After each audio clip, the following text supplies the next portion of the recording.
விஜய் தான் வரணும். ஏன்னா அவர் பெண்களுக்கு பாதுகாப்பு. காஷ்மீர்ல சுட்டு கொண்டாடுங்களா, என்ன ஸ்டெப் எடுத்தாங்க? விஜய் தான் வரணும். இப்போ இந்த தமிழகம் ஆண்டு காலங்காலமா இப்போ ஒரு வாய்ப்பு கொடுக்குமே, தமிழக இளைஞர்கள்லாம் ஒரு வாய்ப்பை கொடுத்து இன்னும் பெரிய லெவல்ல வரட்டுமே, எல்லாரும் நல்ல நிலைமைக்கு வரணும். நான் அதனால விஜய் வரணும். விஜய் பாபா கோயில் கட்டிக்கிறதுனால சாய்ராம் ஜெய். 2000 ஸ்டாலினே நல்லா தான் இருக்கும். அதெல்லாம் மகளிர் ஊக்கத்தொகை கொடுக்குறாரு, இன்னும் எக்ஸ்ட்ரா கொடுத்தா நல்லா இருக்கும், ஒரு பீஸ்ஃபுல்லாக இருக்கும்னு நினைக்கிறேன். கஷ்டம்தான், அது எடப்பாடி அவர் தனிச்சையாக பண்ணிட்டு இருக்காரு, அதனால கஷ்டம். விஜய் சீமானுக்கு கொஞ்சம் அடி வாங்கிட்டு, விஜய் வந்தாலும் சீமான் அடி வாங்கிட்டார். கம்மி தான், இப்போதான் வளர்றாரு. எடுத்த உடனே வர முடியாது சிஎம்மா, ஏதோ கொஞ்சம் சீட்டு பிடிச்சி ஒரு அளவுக்கு வரலாம், அந்த ஒரு வாய்ப்பு இருக்குது.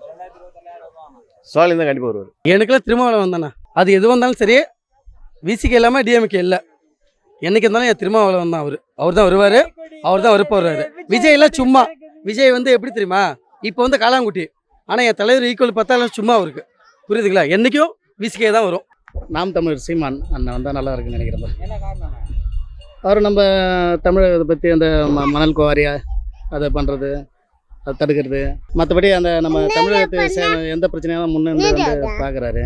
மற்ற எந்த அரசியல்வாதி அந்த மாதிரி பண்ணுறாங்கன்னு தெரியல. அவர் வந்தால் நல்லா இருக்கும். அவர் தனிச்சு நிற்கிறார் வேறு, அதான் கேத்து வருவார், நம்பிக்கை இருக்குது. ஃபஸ்ட்டு இது 1.5% 2% வாங்கினார், அதுக்கப்புறம் ஒரு 5-6% வாங்கினார் போல், இப்போ 8% வந்துருக்காருல. அண்ணன் உறுதியாக இருக்கார், 36% வச்சு நம்ம பண்ணலான்ட்டு, முதலமைச்சர் ஆகன்ட்டு. அந்த நம்பிக்கை அண்ணனுக்கு இருக்குது, எங்களுக்கு இருக்குது, மக்களுக்கு கிட்டேயும் அந்த வேணாம். அவர் தனிச்சு நிற்கிறாரு, அதுதான் தனிச்சு நிற்கட்டும். கூட்டணி வந்தவங்களாம் விஜயகாந்த் மற்ற அரசியல் திருமாவளவன்லாம் 1க்கு 2 சீட்டு இது பண்ணி அந்த மண்டிடுறதுல அண்ணன் சீமான் அண்ணன் தனியாக நிற்கிறார் பாருங்க, அதே ஒரு பெரிய விஷயந்தான். வரட்டும், இப்போ தானே வந்திருக்காருங்க, வரட்டும், பார்த்தலாம். மக்கள் தான் முடிவெடுக்கணும். டிஎம்கே ஏடிஎம்கேல தான் நானும் ஓட்டு போட்டு நானும் இது பண்ணேன். அது அவங்க பண்ணுறது சரியில்லாததெல்லாம் இப்போ நாம் தமிழர் அண்ணன்கிட்ட நான் இது பண்ணுறேன். அடுத்த ஓட்டு எனக்கு அவர் தான், 2026 ஓட்டு அவர் தான் போடலான்னு. நாம் தமிழர் தான், சீமான் அண்ணன் தான். 2026 அதிமுக எல்லாரும் ஒற்றுமையாக சேர்ந்து ஜெயிச்சா நல்லாயிருக்கும். இல்லை, இதுக்கு முன்னாடி அதிமுக ஆட்சிகள் ஓரளவுக்கு அமைதியான ஆட்சி நல்ல விதமாக நடந்துட்டு இருந்தது. அதே மாதிரி இப்போவும் அதிமுகவில் உள்ளவங்க எல்லாரும் ஒன்று சேர்ந்து ஆட்சி அமைச்சா நல்லாயிருக்குன்றது எதிர்பார்ப்பு மக்களுக்கிட்டையும் அப்படி தான் இருக்குது. 4 பக்கம் சிதறி இருக்கிறதுனால உங்களுக்கு மக்களுடைய அந்த விழிப்பு இல்லாமல் இருக்குது. மாற்றி இது வரைக்கும் திராவிட கட்சிகள் தான் தமிழகத்தில் ஆண்டுட்டு இருக்கு. திராவிட கட்சிகள் தான் மாற்றி அதிமுகவும் திமுகவும் வந்துட்டு இருக்கு. இப்போ திமுக 5 வருஷம் வந்துச்சு, அடுத்து ஒரு அதிமுக மறுபடியும் ஒரு வாய்ப்பு கொடுத்தா திரும்ப எல்லாரும் ஒன்று சேர்ந்து வரும்போது சில மாற்றங்கள் தமிழகத்தில் ஏற்படுறதுக்கான வாய்ப்புகள் நிறைய இருக்குது. அதனால தான் சொல்கிறேன், எல்லாரும் பல பேர் இப்போ 5 பேர் 6 பேர் ஒற்றுமையாக ஒரு சேரும்போது ஒரு அப்போலேருந்து ஆதி காலத்துலேருந்தே சொல்லியிருக்காங்க நமக்கு எல்லாரும் ஒன்று சேர்ந்து ஒரு முடிவு எடுங்க அப்படின்னு. ஏன்னா ஒன்று சேர்ந்து ஒரு முடிவு எடுக்கும்போது ஒரு வெற்றியான ஒரு வாய்ப்புகள் கிடைக்கிறதுக்கு, மக்களுக்கு ஒரு நல்ல விஷயங்கள் செய்கிறதுக்கு, தனி மனிதன் முடிவு எடுக்கிறதுக்கும் 4 பேர் சேர்ந்து முடிவு எடுக்கிறதுக்கும் நிறைய வித்தியாசங்கள் இருக்குது. அப்போது பிஜேபியோட கூட்டணி அதிமுக வச்சிருக்கிறதுனால அதிமுக பிஜேபி அமமுக இப்போ டோட்டல் எல்லா தமிழகத்தில் உள்ள ஒரு 4 கட்சிகள் 5 கட்சிகள் ஒன்று சேர்ந்துருக்காங்க. இந்த 5 பேரும் ஒன்று சேர்ந்து ஆட்சி அமைச்சா தமிழக மக்களுக்கு ஏதாவது நல்ல வாய்ப்புகள் கிடைக்கின்ற ஒரு எதிர்பார்ப்பு. அதுக்காக திமுகவை குறை சொல்ல முடியாது, அவங்களுக்கு ஒரு வாய்ப்பு கொடுக்கலாம் பிஜேபிக்கு. இதான் எதிர்பார்ப்பு, மக்களுடைய எதிர்பார்ப்பு அதுதான். இது விஜயுடைய வளர்ச்சியும் எதிர்பார்க்குறாங்க தான். விஜயோட வளர்ச்சியும் இப்போ மற்ற கட்சிகள் சீமானுடைய வளர்ச்சிகளும் எதிர்பார்க்க தனிச்சையாக நிற்கிறாங்க. தனிமையாக நிற்கும் போது தமிழகத்தில் திடீர்னு ஒருத்தர் புதிய ஆட்சி அமைக்கிறதுன்றது கொஞ்சம் டஃப். ஆனால் வருவாங்க, நல்ல மனிதர்களுக்கு தமிழகம் எப்பொழுதும் ஒரு முக்கியத்துவம் கொடுக்கும். இதில் விஜயா இருக்கட்டும், அஜித்தா இருக்கட்டும், யாராக இருக்கட்டும், அரசியல் தலைவர்கள் யார் வேணாலும் தமிழகத்தில் கால் பதிக்கிறதுக்கான ஒரு வாய்ப்புகள் நிறைய இருக்குது. இப்போ விஜய் வர்றதுக்கான வாய்ப்பு இருக்குது, இமிடியட்டாக உடனே வர்றதுக்கான வாய்ப்புகள் கொஞ்சம் குறைவு. ஆனால் இப்போதைக்கு அவருடைய செயல்பாடுகள் அரசியலில் இப்போ தான் ஃபஸ்ட்டு உள்ளே வந்திருக்காரு. அரசியலுடைய உள்ள நல்ல விஷயங்கள் இதெல்லாம் தெரிஞ்சு திரும்ப மக்கள்கிட்ட அவர் எந்த அளவுக்கு மனதளவில் இருக்கிறாருன்றது இந்த எலெக்ஷனில் தெரியும். அதே மாதிரி சீமான் அவர்களும் அவருடைய இப்போ எலெக்ஷன் இதோட 3-4 எலெக்ஷனை எதிர்கொண்டிருக்காரு. மேலும் மேலும் அவங்களுடைய வளர்ச்சிகள் வரும்போது அவங்களுடைய மாற்றங்கள் நிறைய ஏற்படும். இப்போதைக்கு தமிழகத்தில் ஆட்சி அமைக்கிற ஒரு வாய்ப்புகள் கூட்டணி கட்சிகளுக்கு வாய்ப்புகள் இருக்கிறதுக்கு மக்கள்கிட்ட நிறைய வரவேற்பு இருக்கு. கண்டிப்பாக அதிமுக கூட்டணி ஆட்சி கண்டிப்பாக வர்றதுக்கு வாய்ப்புகள் இருக்குது. ஆனால் ஆல்ரெடி நான் நினச்சது பார்த்தீங்கன்னா சீமான் வரும் அப்படின்னு நினச்சேன். ஸோ இப்போ என்னன்னு பார்த்தீங்கன்னா சீமான் வர ஒரு வாய்ப்பு ஒன்று இல்லைன்னு எனக்கு மனசுக்கு தெரிஞ்சு போச்சு. ஸோ விஜய் அண்ணா வந்தால் காரணம் என்னென்னா ஃபஸ்ட்டு ஓட்டோட மதிப்பு கொஞ்சம் அதிகமாக இருந்துச்சு அண்ணனுக்கு. ஸோ இப்போ பார்த்தீங்கன்னா விஜய் அண்ணா உள்ளே வரவும் கொஞ்சம் அவரோட ஓட்டு கொஞ்சம் தாமதமாக இருக்குது. ஸோ அவருக்கு வந்துட்டு ஓட்டு குறைய போகிறப்ப இப்போ டிஎம்கே வரத்துக்கு வாய்ப்பு இருக்குது. ஸோ அதனால் மக்கள் எல்லாம் வந்துட்டு என்ன விரும்புகிறாங்கன்னா, உங்களுக்கே தெரியும். ஸோ இந்த ஆட்சியில் வந்துட்டு எவ்வளோ கஷ்டம் மக்களுக்கு, எவ்வளோ மக்களுக்கு சாப்பாடு இல்லாமல் கொள்ளாமல் ரொம்ப கஷ்டப்பட்டுக்கின்னு. ஸோ ஒவ்வொரு இடத்துலையும் ரோடை கூட பார்த்துருப்பீங்க, எத்தனையோ ரோட்டில் கீழே விழுந்து ஆக்சிடெண்ட்டு, விபத்து, அந்த மாதிரி சில இதெல்லாம் நடக்கிற வாசி. ஸோ என்னையை பொறுத்த வரைக்கும் ஒரு புது ஆட்சி வரணும்னு எனக்கு தோணுதுண்ணா. ஸோ என்னோட ஓட்டு வந்து பார்த்தீங்கன்னா இந்த ட்ரிப்பு விஜய் அண்ணனுக்கு மட்டும்தான். ஸோ அவர் வந்தால் நல்லா இருக்கும்னு நினைக்கிறேன். ஸோ பார்ப்போம். எல்லாம் ஒரு நம்பிக்கையில் ஓட்டு போடுறது தானே. ஸோ என்னையை பொறுத்த வரைக்கும் மக்களுக்கு நல்லது செய்வார்னு நான் நினைக்கிறேன். அப்படி நினச்சி தான் நம்ம எல்லாருக்குமே ஓட்டு போடுறோம். ஸோ ஆல்ரெடி போட்டதும் அப்படி தான். என்னையை பொறுத்த வரைக்கும் என்னோட ஃபேமிலியில் வந்துட்டு டிஎம்கேக்கு மொத்தம் 18 ஓட்டு. ஸோ எல்லாருமே டிஎம்கே தான் போட்டோம். ஆனால் இந்த ட்ரிப்பு யாருமே டிஎம்கேக்கு போடுற ஒரு ஐடியா கிடையாது. ஏன்னா வெறுத்துருச்சு ஒவ்வொரு பிரச்சனைகள். அதுவும் இல்லாமல் பார்த்தீங்கன்னா இப்போ அந்த சின்ன பெண்கள்லாம் வந்துட்டு ரொம்ப நியூஸில் நிறையா பார்த்துக்குறோம் நம்ம. ஸோ எல்லாமே வந்துட்டு இந்த மாதிரி பிரச்சனைகள் அதிகமாக வருது. அதுவும் இல்லாமல் ரவுடிசம் அதிகம். ஸோ அதனால் வந்துட்டு இந்த வாட்டி ஒரு ஆட்சி கொடுத்து பார்ப்போமே. என்னை மாதிரி நிறையா பேர் இளைஞர்கள் இங்கே இருக்காங்க. ஸோ அவங்களும் இந்த மாதிரி நினைப்பாங்க. இப்போ என் வீட்டிலேயே வந்துட்டு 18 ஓட்டு விஜய் அண்ணனுக்குன்னு சொன்னால் என்னைய மாதிரி எத்தனையோ பேர் இருக்காங்க. ஸோ இந்த ட்ரிப்பு கொஞ்சம் மாற்றி பார்ப்போனே, அந்த மாதிரி ஒரு ஐடியா தான், வேற ஒன்று. விஜய் அண்ணா தானே என்னை பொறுத்த வரைக்கும். விஜய் அண்ணா வரத்துக்கு சான்ஸ் இருக்குண்ணா. சீமான் அண்ணன் வரணும் தான். நான் வந்துட்டு உண்மையே வந்துட்டு பார்த்தீங்கன்னா சீமான் அண்ணனோட என் பைக்லேயே நான் சீமான் அண்ணனோட படத்தை பின்னாடி போட்டு தான் நான் வச்சுன்னு நான் இருக்கிறேன். இருந்தாலும் என்ன ஒன்றுனா இந்த டிஎம்கே ஆட்சி மேலே உள்ள வெறுப்பில் தான் வந்துட்டு. ஏன்னா சீமான் அண்ணனுக்கு நான் கிட்டத்தட்ட நானும் ஓட்டு போட்டு, ஒய்ஃபும் ஓட்டு போட்டு, அது ஆல்ரெடி வந்துட்டு பார்த்தீங்கன்னா ஒரு 3-4 ட்ரிப்பும் அப்படியே பின்தங்கியே இருக்கிற வாசி. இந்த ட்ரிப்பு நம்ம அங்கே ஓட்டு போடுற வாசி டிஎம்கே வரதுக்கு வாய்ப்பு இருக்குன்ற வாசி தான். இப்போ விஜய் அண்ணனுக்கு பார்த்தீங்கன்னா கொஞ்சம் ஓட்டோட சப்போர்ட்டு கொஞ்சம் அதிகமாக இருக்குன்ற வாசி. ஸோ என்னோட ஓட்டும் அவருக்கு போட்டோன்னு சொன்னால் ஸோ ஆட்சியை நம்ம மாற்றலான்ற ஒரு ஐடியா இருக்கிற வாசி நான் அதை நினச்சிருக்கிறேன். அவ்வளோதான். மற்றபடி சீமானன்னா விஜய் அண்ணா 2 பேரில் யார் வந்தாலும் எனக்கு சந்தோஷம் தான். கூட்டணி வச்சா ரொம்ப ரொம்ப சந்தோஷம் தான். ஒன்றும் பிரச்சனை கிடையாது. எனக்கு வந்து அண்ணாமலை அரசியல் ரொம்ப பிடிச்சிருக்கு. அவர் வந்து பிஜேபியில் தேசிய லஞ்ச ஒழிப்புத்துறைக்கு தலைவராக போட்டால் நல்லாயிருக்கும். ரொம்ப எதிர்பார்க்குறேன். அப்போ தான் இந்திய உருப்படும் நான் நினைக்கிறேன். ஆட்சி அமைக்கிறது பிஜேபி வந்தால் நல்லாயிருக்கும். ஆமாம் பிஜேபி வந்தால் நல்லா, கண்டிப்பாக நல்லாயிருக்கும். அதான் தெரியும். அது அதிமுக கூட்டணி வந்தால் நல்லா இருக்கும். பிஜேபி மெயினாக கூட்டணி வரணும். இல்லை எடப்பாடி வந்து இவங்களோட கொஞ்சம் நல்லா பண்ணுவார். அவங்கெல்லாம் வந்து வாய்ப்பு இல்லை. பட் ஆனால் எடப்பாடி கண்டிப்பாக வாய்ப்பு இருக்குது. அதாவது பிஜேபி சேர்ந்ததுனால, கூட்டணி சேர்ந்ததுனால ஆட்சி அமைக்கும். கண்டிப்பாக அடுத்த 5 ஆண்டு கண்டிப்பாக ஆட்சி அமைக்கும். அந்த நம்பிக்கை இருக்குது. அடுத்த 5 ஆண்டு நம்பிக்கை. 26 அப்புறம் ஒரு 5 ஆண்டு வருது இல்லை, அப்போ கண்டிப்பாக பிஜேபி உறுதியாக பிஜேபி ஆட்சி அமைக்கும். 2026 வந்து ஏடிஎம்கே கூட்டணி ஆட்சி வந்தால் நல்லா இருக்குன்னு நினைக்கிறேன். ஏன்னா எடப்பாடி ஏற்கனவே இருந்தது வரைக்கும் நான் வந்து 2 வீலருக்கு லைசன்ஸு ரினியூவல் பண்ணதுக்கு வந்து 700 800 இப்போ வந்து லைசன்ஸ் ரினியூவல் வந்து 2500 எவ்வளோ விலை ஏறிடுக்குன்னா இந்த 4 வருஷத்தில். அது மட்டும் இல்லை, கரண்ட்டு பில்லுலேருந்து எல்லாமே விலையேற்றம்.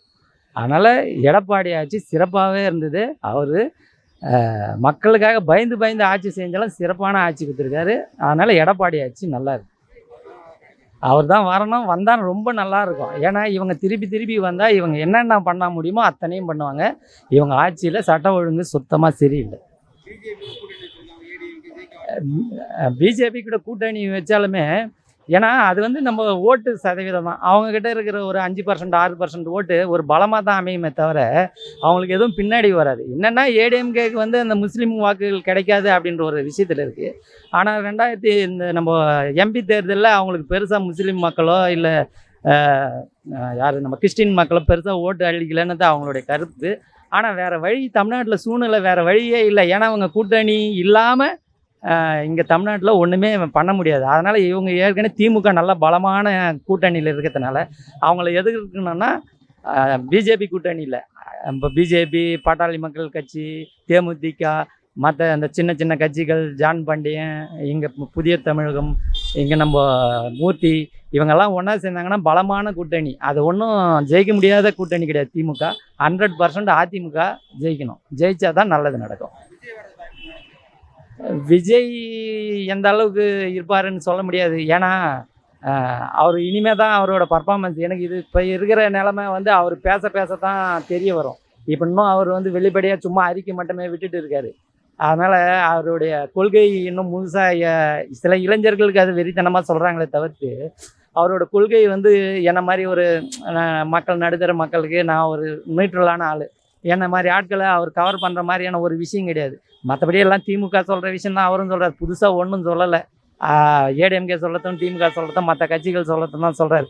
புதுசாக அவர் ஒன்றும் சொல்லலை. அவர் என்ன புதுசாக பண்ண போகிறாருன்னு அவருடைய செயல்பாடை வச்சு தான் விஜய் ஜெயிப்பார் தோப்பாருன்னு தெரியும். அவருக்கு எந்த அளவுக்கு ஓட்டு வரும் அப்படின்னா பர்சன்டேஜ் கணக்கு தான். சீமான் கொஞ்சம் எப்படின்னா இளைஞர்கள் ஓட்டு இவ்வளோ நாள் வாங்கிட்டு இருந்தார். அதில் என் கருத்து என்னென்னா பாமகவில் கொஞ்சம் அவருக்கு ஓட்டு போகலாம், திருமாவளவன் ஓட்டு போகலாம், அதே மாதிரி சீமான் ஓட்டு நிறையவே போகலாம். ஏன்னா இளைஞர்கள் இருக்கிற கட்சியில் இது கொஞ்சம் முக்கியமான கட்சிங்க. இந்த மூணுமே அதிகபட்சமாக உடையும், ஓட்டு உடையும். ஆனால் இதுதான் சொன்னது. 2026 கம்பல்சரியாக எடப்பாடி ஆட்சி வந்தால் தமிழ்நாடு சிறப்பாக இருக்கும். ஏன்னா அவர் பயந்துட்டு ஆட்சி பண்ணுவார், மக்களுக்கு பயந்து. ஆனால் 2026 விஜய் வந்தால் கொஞ்சம் நல்லா இருக்குண்ணே. அதே விஜய் வந்து எல்லாரையும் வந்து இது பண்ணுறாரு. அவர் வந்து மூமெண்ட்டே வந்து நல்லா இருக்குது. அவருக்கு வந்து எல்லாருமே இருக்கிற அரசியல் வந்து பாமர மக்களுக்கு எதுவுமே பண்ணவே இது வரல.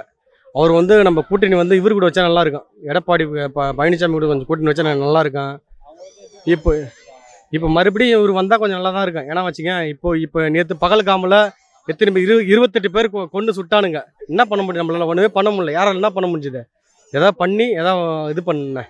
கொள்கை எதுன்னு வரணும், வந்தால் நல்லா இருக்கும். விஜய் வந்து அவர் கூட கொஞ்சம் ஏதாவது வந்து இம்ப்ரூவ்மெண்ட் நல்லா இருந்தாருங்க, நல்லா இருக்கும். எல்லாம் வரணுண்ணே. சீமானம் வரதுக்கு வாய்ப்பு கொஞ்சம் கம்மி தானே. அவர் வந்து ஒரு கொள்கையில் போயிட்டுருக்காரு. எதனா ஒரு 234 தொகுதி அவர் வைக்கிறாங்க.